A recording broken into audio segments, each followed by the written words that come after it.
early game. Will it be enough to overcome the obstacle that is Smart Omega? We will now find out as we return to the land of Dawn. Interesting points you guys made here, and you know, I wonder what the chat thinks too out there, because what scales better, right? It looks like it's going to go ahead and be the Esmeralda up into the gold lane, and I was going to actually say Esmeralda as well, because let's say you're able to get those items a little bit faster, especially something like the Ice Queen wand, where you can kind of provide that slowdown for your team. That might work better for them here. And again, you're still also relying on Dairoth to, you know, get those levels, get the abilities, but then kind of be that, I guess, damage for mid-game here, and also the penetration that you have. Man, you guys are really safe. I'm the savage here. That's the problem. I like the risk involved. I like being able to stand above the opponent. But fortunately, when you're in pro play, there's just a lot going on here. And more importantly so is when you're looking at Zanri on this Natalia, I would have expected him to be matching where Chaknu was moving all across the map, but instead, make a play down bottom for that first blood. That's an excellent first blood going over to the side of Idns, and that's exactly why you drafted Natalia. Zanri being able to pick that up with the execute in a lane where usually you'd expect the Tamas to just be able to hold his own for a very long time. That's going to be a great start for Sun as well. As we mentioned, if Dairoth is able to scale up, he can really come online in the mid game. They're going in for this one, actually. Chaknu should be fine. Takes quite a bit of damage, though. But, yeah, going back to your points there, too, I just want to say, and they're going the bottom lane again.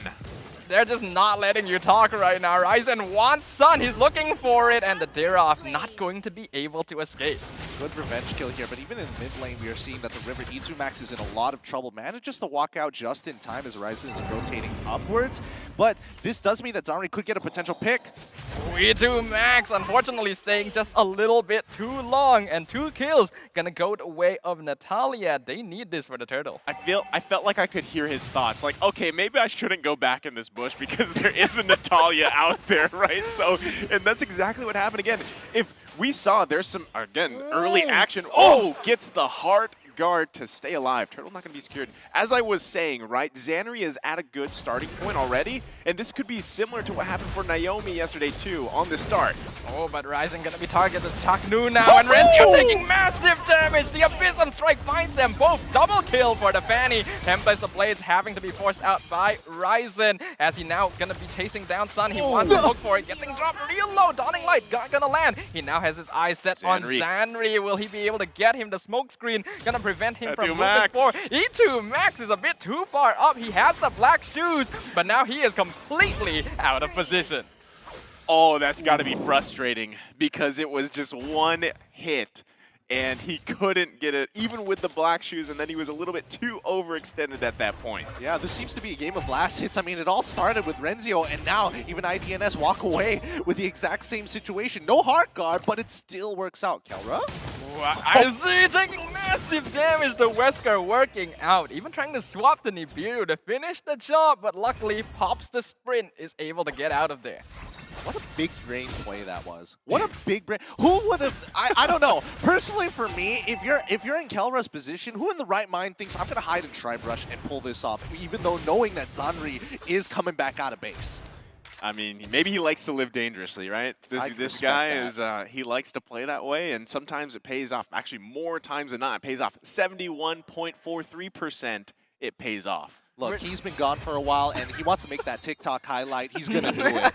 I think we've definitely been seeing Beatrix players be a lot more daredevil-ish recently, since they have seemed to reach a consensus that Wesker is one of the only guns left that really hasn't been nerfed that hard, so can really output a lot of damage to unsuspecting people. And yes, even though it should be dangerous to hide in that bush, the rewards sometimes do outweigh the risks. So what I'm wondering, too, is we saw the damage coming out from Sun, right, with that Abysm Strike that he had. And again, he's been in the XP lane, so I guess he's not needed that. He doesn't have to be in the gold lane. They find another kill in the bottom lane. Ryzen now 2 versus 1 has the heart guard. Temp's Blade's going to come out. Can they find a kill here? He's looking hard. Oh, man, the mega kill going over to Lois. Chaknu goes down as well. They find 2. 3. Make it 3.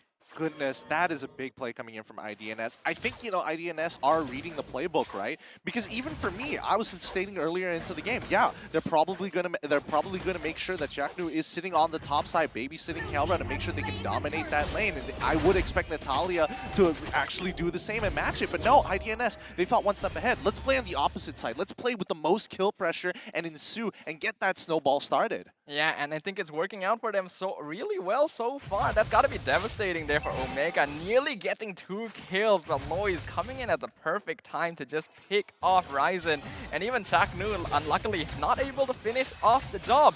But because they're focusing on the EXP lane, Kelra is getting a lot of free farm, so I think that's something they have to pay attention to. Well, not only that, let's not forget that they haven't been able to convert these kills into bigger objectives. So far, it's 1-to-1 in Turtles, and no structures have been taken. Yeah, that's huge, actually. Now that you think, you know, now that you mention it, there's no, I mean, it's great to have kills. It's great to have the gold lead. But, I mean, if you're not getting space on the map, especially leading into those objectives, it's just going to catch up to you. So they need to start focusing on actually getting some turrets down here. Also, Kelra picking up that Blade of Despair with that Weapon Master, he's going to do a lot more damage. We already saw the early damage potential, even without that. Yeah, absolutely, and we can see now that they're still trying to play really the Dawning Light just barely missing Omega. They're definitely adjusting to this aggression from IDNS. They recognize, okay, we have thrown a few too many kills over to their side. Now we have to play a little more defensively. But just as we say that, Kelra, will Hot Guard be enough? No, it will not. That's some good layering of CC coming in from IDNS. They made sure that they were timing the smoke screen as soon as that silence wears off. The Falling Star move comes in to get that mini stun and then completely blowing him up afterwards. So even Kelra with the flicker just was not enough to survive such an onslaught. So now, with the snowball that Zanri is able to accumulate for himself, they're starting to threatening the stronger sides of the map. Yeah, this is exactly what I was talking about, right? When we saw this with Naomi, and at this point, I think even Naomi was a similar KDA, and it just shows how strong this Natalia pick can be, especially with, you know, the high and dry. You find a lane, you find a kill. Oh, you gotta be careful there, son. But yeah, this is exactly what I was talking about, and it starts to snowball the rest of your team. And they finally get a turret here. That's the first one, right? 7 minutes into the game. So this is their time to actually find these advantages that they've already built for themselves. Yep, they do get the turtle as well as Ryzen now jumping on Angelina. He sees Sun is real low. Hard guard already on the link, but the flicker right into the tower will keep these 3 players of IDNS safe for now. Ryzen, he's thinking about it, but better not. Huh. Interesting move made by Omega. The macro play was that they were going for a lane swap. They understood, hey, Renzio, he's having a hard time. He's 0-3, he needs a win somehow, and Izzy doesn't have that much kill pressure. So they try to go for a lane swap, but in that process, IDNS were able to actually obtain and didn't set up the waves good enough from the side of Omega to protect that bottom tier 1. This ends up in result that IDNS picks up a tower for free and now will conceive this bottom side from Omega. They're going to start pressing their advantages, and with the Lord spawning in about 65 seconds, things are just falling into place. Will it be enough? As we've mentioned before, Smart Omega are a team that can definitely come back from deficits like this, and 2K 8 minutes in really isn't that big of an issue, especially when you consider that Ryzen is going to be scaling up very hard alongside Kelra towards that late game. So definitely can't count out either side right now, but IDNS looking to be in much more comfortable form as compared to game 1. Yeah, definitely. You know, Smart Omega's been in situations like this many times. That's what they're known for, right? The comeback kings. And at this point, I think they really need to be able to just take it easy a little bit, right? Get to those timers for themselves, because now, I mean, they're not so far behind like the previous game where in terms of IDNS being 10K gold behind, right? So it's still a salvageable game for Smart Omega, but I gotta say, IDNS is just controlling the pace so well, and a lot of that also has to do with Lois, again, performing very, very well on this Fanny, finding those picks, getting the mobility, but the pressure from Zanri on this Natalia is paying dividends, and now with this Lord coming up here, I still think that if they decide to focus on the Lord and clash it out, it could still possibly go anyway, unless Zanri finds someone out in the open and makes it an automatic numbers advantage. No, I absolutely agree with you, Naisu. I think Omega are definitely in a position where they can actually fight back. I mean, recent item power spike coming in from IDNS at the 28K mark. We still haven't seen those purchases, which means the gold distribution is kind of relatively even here, and nobody's getting too far ahead. Oh, but the Abyssal Strike nearly taking out Ryzen, if not for the hard guard. Now Sun in trouble. Renzio holding a lot of damage. They will be able to pick off the Dirov as Lois not in position to be able to finish that off. But we can see in the bottom side as well, Kelra getting chased back to base after being hunted down by Izzy, who is now slightly out of position. But this is an Esmeralda. Should have no problem walking away. But that's a nice start, right? And Zanri picking up the Malefic Roar is also a nice item pickup because, again, that's a huge factor, right? At what point do you have to stop worrying about Natalia in a game? I don't think there's any point in the game because you always have to be conscious of let's protect Kelra, but at the same time, we got to make sure that Ryzen can also make those plays on this mobile assassin that is Ling. So I feel like Renzio needs to buy a little bit more time for himself to get kind of caught up here because he is going to be kind of that front line. And now, look at the mid. Ryzen gonna be targeted, instantly bursts down. Abyssal Strike on 2 people, forces the black shoes out. They find 2, Kelra finds 1 in return, but he's dropping real low. Renzio is able to zone out Izzy though, so the Beatrix is safe for now. 2 for 2 trade. Okay. Okay, I'm starting to get the idea here. It looks like Omega have kind of conceived this earlier stages of the game. They understand, yes, we are behind, but they're at no point of this game will they be able to outscale IDNS Esports, right? They're waiting for IDNS to make a mistake. And I think IDNS, yes, they want to press the tempo, but they also see the amount of potential that Omega could bounce back in case of a macro mistake. If they end up getting, I don't know, a full Savage given over to Omega, I think Omega will take that lead and run away with it. Looking at the item list so far, I mean, everybody's in some really good spirits here. 3 items coming in from Dyrov. We're seeing that Fanny's in a very comfortable position. High burst, 3 items already built. But more importantly, Izzy needs to speed up. If he gets this Ice Queen's wand, it could really put a full stop to Omega's plans.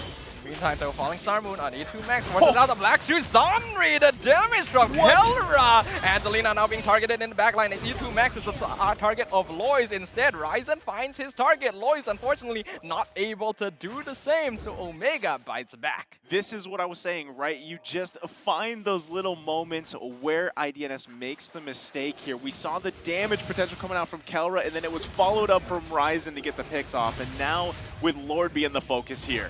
Yep, now they see Izzy is in place. They want to zone him out. They want this Lord Renzio as well as Ryzen right on top of him will be able to zone him out. Sun now in the bush looking for it, but is scouted out by Renzio. Izzy in position. I think Omega, they're probably not going to force this right now. They're still not in the best position, but they are keeping the Lord in check. Will they be able to take this away? Falling Star Moon once again onto Kelra and the backline. Dawning Light, not quite enough damage. Hard guard onto Ryzen. Will it be enough as Tempest Blaze will avoid Lois? Abyssal Strike missing completely. Sun gonna drop over to the side of Omega. The rest of IDNS forced to retreat, leaving Izzy alone in the lurch. Ryzen chasing him down. Puppet on the string finds his target, but the Falling Star Moon actually stuns too. Zanri finding Kelra in the back line. That is pretty good for them as Loris gets the unstoppable on the Ling as well. Zanri finally falls, but he's done his job. Talk about chaos there, right? I mean, just one after another. And yeah, Smart Omega loses their jungler, so they can't actually, you know, go for the Lord. Lois is still up, but I don't know if they actually find another kill here.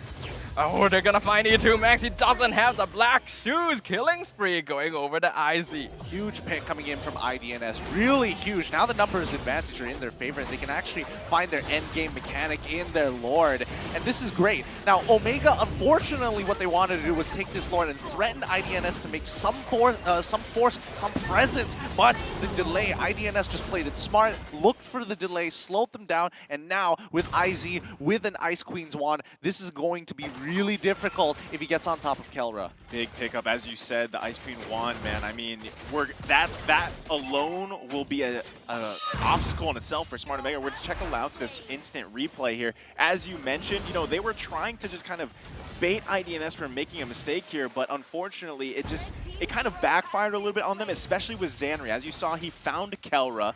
He did his job. At this point in the game, that's exactly what Zanri needs to do, and that's exactly what Smart Omega needs to be aware of. Where is Zanri coming from? Is Kelra okay? Because as soon as we commit the Heart Guard over to Ryzen, that's going to be tough. I mean, the big problem is that Omega right now, their main carry is going to be Kelra for the time being. In the meantime, though, Hard Guard already being used on Renzio, which means that Ryzen doesn't have it, but is still able to find Angelina. Sun gonna drop to the Tamis as well. Even a double kill onto the Natalia. He's still alive right now, dueling up there in the top lane. Now going to be able to get away from Lois. Chaknu, unfortunately, no longer in the Heart Guard. Might be in trouble, but Sprint gets him out of there. Izzy gonna have to get away. He has Sprint as well, so Puppet on a string, not going to land. Man, I mean, that was crazy because we didn't get to see it on the camera, but that was a double kill there for Renzio, so that was a big play. Kelra's got to be careful here, though, too. He does have the damage, as you just saw, able to actually be quite threatening here, and now they're going to be focused on the mid lane. Yeah, they need to crack this open as soon as possible. They need a bigger map to play with, and more importantly, with 78 seconds on the clock until this Luminous Lord is back up and running, Omega will have to play it slow and take their time, waiting for IDNS to make that mistake. Now, if we look at the damage charts here, Ryzen is in a good position where he's dealing a lot of damage. Kelra unable to keep up, mainly because Zanri has been keeping him in check, but on top of that, the rest of the IDNS members evenly distributed, taking 2nd, 3rd, 4th, and 5th place in terms of highest damage in this game so far. Omega are extremely careful with how they move around the map now. You can see in terms of the player gold as well. Despite not doing a lot of damage overall, Lois is actually the richest player on the field. Ryzen not too far behind. So in terms of net worth, both teams are quite even. Only a 1k lead for the side of IDNS, which means that right now, the game can still go either way. It's just that IDNS have a slight structure advantage. Yeah, right now, exactly that, right? They can continue to push that bottom lane in, so Smart Omega always kind of has to babysit that. Make sure that you have someone to handle those waves pushing in, and now that this Lord is coming up in just about 14 seconds, it's going to be a tough one because you have to be super careful on your approach, the decision-making, and just not lose one to Zanri because that will be your best option here. So Zanri's job, literally find Kelra. That's the best target you can find here, or force Et2Max even to use the Black Shoes so he doesn't have that reset available to him. But who's going to be looking for him, right? Renzio has to deal with the front line. E2Max, he's at threat against Zanri as well. If he shows up, then maybe we can see the IDNS starts pulling back, but it's all about who can find that first pick. And even for Chaknu, that Heart Guard is just way too valuable to put himself at risk. So they have to clump up together, as you can see in the mid lane, as for making sure that they can cover each other's backs, because they cannot afford to walk away from this bubble. I think what's important for Smart Omega right now is not just the positioning of their players, but a lot of pressure on Chaknu to decide who he's going to be using the Heart Guard on, because that is a very valuable ultimate. And right now, he has to choose between keeping it for Kelra, using it on Ryzen, or potentially saving Renzio in many of these fights, because the Tamis is having a little bit of difficulty. 2 members of IDNS have Dominance Ice, even Zanri picking up the Sea Halberd on top of that to negate all of Omega's regen. I feel like, you know, now that we see these items here, and Renzio has pretty darn good itemization, right? And we saw earlier, a couple minutes ago, that double kill that he got with the Heart Guard. So he's actually quite tanky now. And he can start kind of being that front line for Omega, whereas Chaknu can, yeah, make the decision who's the best target here. Because Renzio was struggling in the beginning of the game, and now he's fine. So he's actually going to go ahead and just try to see if he can force something from IDNS. Yeah, Renzio is pretty self-sustaining as well. And with the changes to Thalmos, he is able to sustain quite a bit with his new ult. Man, he gets a lot of HP out of that. And with Vengeance, that's going to buy him a double amount of time. In the bottom lane, an attempt being made on the bottom inhibitor is putting Zanri out of position. That's going to be a free kill. Ryzen takes a lot of damage from the Dawning Light, but they find one of their primary problems, the Natalia, taken off the board. I'm pretty sure they now have their eyes on the Luminous Lord. I think they should press their advantages here. Like E2Max, he doesn't mind taking a little bit more. Now that Zanri is done, he can take damage and then still use the Black Shoes safely. So they're going to move up, take control of mid, and then start to look for the Lord. IDNS, either they delay for the next 20, maybe 25 seconds to allow Zanri to travel over, or they just duke it out 4v5. We're gonna find out. Renzio and Chaknu already working on it. Angelina gonna be found out by E2Max as Icy tries to zone them out, but it's not going to be enough. Ryzen now coming in, the enemy jungler. Nowhere near Lois looking for He gets the steal on the Lord. Shuts down on the Esmeralda, but does it matter? He got what he was looking for. That was a great steal there. I mean, that buys time, but I was gonna say too, you know, Smart Omega has to be super careful because You don't want to be caught in that position there around that Lord Pit, and now they have to defend here. So they should be fine to defend. It was a great try because also Kelra was forcing Angelina back. But if Angelina goes back on the Xavier, you still have that Dawning Light potential to steal, and they didn't even need that. Yeah, they threw everything. Honestly, well done to IDNS. This is some great coordination. They threw their bodies, Izzy specifically, threw his body in, using the sprint to run in. Angelina goes in, times the Dawning Light with Izzy running in at the same time. And Lois goes flying with a Retribution to try and secure. Ooh, speaking of flying, Lois setting up a lot of damage for the Dawning Light. Abyssal Strike going to miss completely. And Sun is now at the mercy of Omega. Gets picked off by Kelra, who now has the hard guard on him. They've already managed to clear up the Lord. They're looking for more now, but a nice Mystic Field gonna stop the chase. Ooh, Angelina doing loads of damage now. That was, I mean, either way, right? Decisions were made there, and Smart Omega able to find a kill, but also the decision for Lois to just be like, you know what, I'm going to check out of here, I'm going to go push the top lane up, and then I'm going to go back to base, because they have to keep the pressure here on Smart Omega on all fronts, and that's exactly what they're doing. Yeah, and unfortunately, even though Kelra was at kill, was supposed to die there, he still is really quick on the button with his Winds of Nature, but Ryzen now going for Izzy. Yep, they're going to be jumping on top of the Esmeralda, but he is so tanky. Lois providing some backup, but it's not enough. And now Ryzen, all of his shield is gone, but the double shotgun from Kelra nearly taking out the Fanny. Now E2 Max in trouble, and Sandri finds the kill. He sacrifices his life, but again, a 1-for-1 trade is exactly what he's looking for. Is that, I mean, is that worth it for Xanri to continue to do that, right? Like, to sacrifice himself in a way to just find a target here. This time around, it was E2 Max. Do you think that's worth it, Gideon? Personally, I think it's really worth it. At this stage of the game, Natalia, yes, she's extremely valuable to take out someone like Kelra, right? But now, Omega have started to scale. The gold leads 62k to 63k. They basically all have max items at this stage of the game, right? So every death with the long death timer, a 4v5 is actually ideal for IDNS, who have itemized to make sure that they start peeling backwards. They're really, really tanky with Izzy as well, so they can pick and choose when to go in and out of fights, where Omega, if they go in, they have to go in hard. They really do, and it is kind of curious that they decided to go on to Izzy. Yes, he's the only one that they saw at that point, but there's no point using the hot guard against an Esmeralda because it just doesn't matter to him in the first place. Both players now going to respawn. The Luminous Lord going to be entering the field yet again. This is the final evolution, and both these teams gonna be looking for a very juicy objective right now. Omega, the ones on top of his Xanri in the backline, he finds Kelra, picked off. Xanri loses his life, but again, he's done his job. Izzy buying a lot of time. Hard guard on Ryzen. They want to look for the Lord, and Izzy is just buying so much time. Abyssal Strike going to take out E2 Max, and now Ryzen isn't on the Lord. Lois is the one in control. Rencio pops the Vengeance, but a nice catch in the back line. Shut down, double kill, triple kill going over the Sun. As the unstoppable streak's gonna be shut down.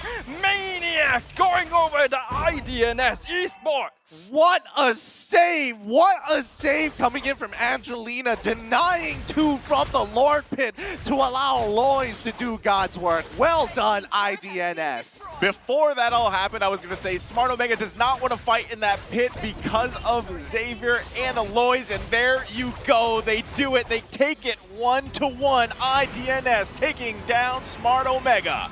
The comeback kings from the Philippines have